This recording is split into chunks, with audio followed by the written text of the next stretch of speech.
तुमच्या जीवनाचे दार येशूच आहेत. त्यांच्यात आहे खरे जीवन. आजचे पवित्र शुभवर्तमान. मी तुम्हाला खात्रीने सांगतो, जो कोणी मेंढवाड्यात दाराने आत शिरत नाही, पण दुसऱ्या वाटेने चढून जातो, तो चोर व दरोडेखोर आहे. पण जो दाराने आत शिरतो, तो मेंढ्यांचा मेंढपाळ आहे. त्याच्यासाठी द्वारपाळ दार उघडतो आणि मेंढ्या त्याचा आवाज ऐकतात.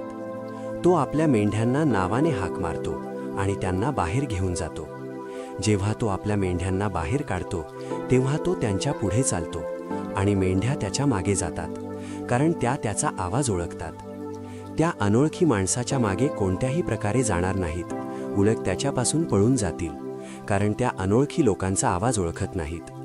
येशूने त्यांना हा दृष्टांत सांगितला, पण तो त्यांना काय सांगत होता हे त्यांना समजले नाही.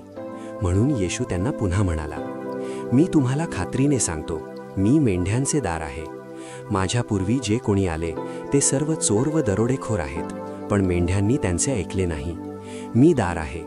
जर कोणी माझ्याद्वारे आत येईल तर त्याला तारण मिळेल, आणि तो आत येईल व बाहेर जाईल आणि त्याला चारा मिळेल. चोर तर केवळ चोरी करण्यासाठी, ठार मारण्यासाठी आणि नाश करण्यासाठी येतो. मी आलो आहे यासाठी की त्यांना जीवन मिळावे आणि ते विपुलपणे मिळावे. प्रभूचे वचन. मनन. आजच्या शुभवर्तमानात येशू स्वतःला मेंढ्यांचे दार आणि चांगला मेंढपाळ म्हणून प्रकट करतात. ते सांगतात की मी दार आहे. या शब्दांतून येशू आपल्याला खात्री देतात की त्यांच्याशिवाय आपल्याला जीवनाची खरी सुरक्षितता आणि मार्गदर्शन मिळू शकत नाही.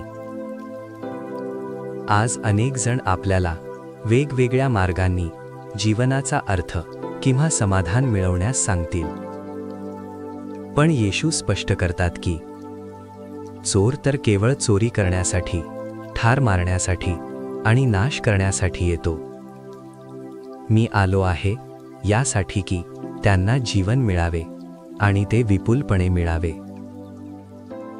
याचा अर्थ असा की येशू ख्रिस्तच आपल्या जीवनाचा एकमेव मार्ग आहे.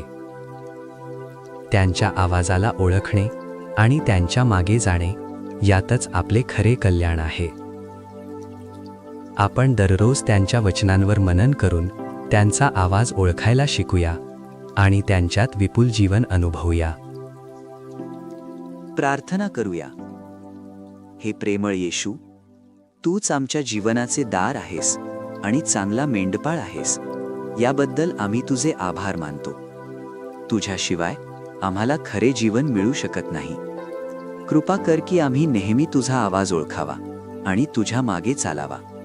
आम्हाला विपुल जीवन दे आणि वाईट मार्गांपासून वाचव. आमेन.